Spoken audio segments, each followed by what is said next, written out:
Hi guys, welcome to my channel. I am going to show you how to power clean your Epson L3110 printer in Windows 10. Subscribe my channel if this video helps. First go to settings and from there go to devices.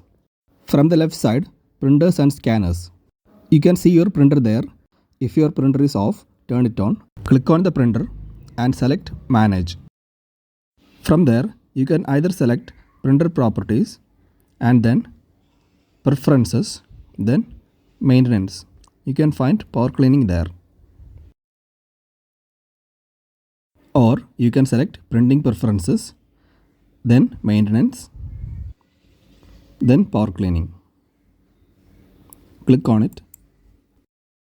Click next. Make sure there is 1/3 ink in your printer.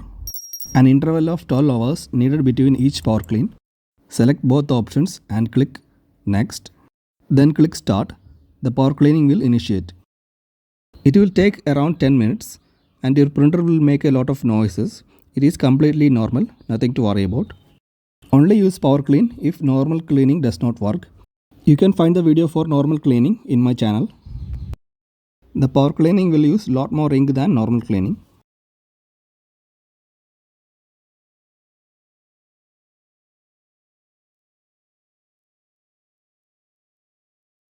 When the process is complete, click finish.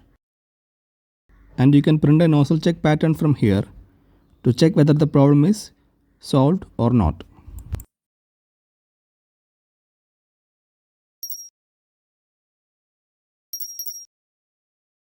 If the problem of missing lines exists, you can clean again after 12 hours. Thank you for watching my video guys. Subscribe my channel if it helps.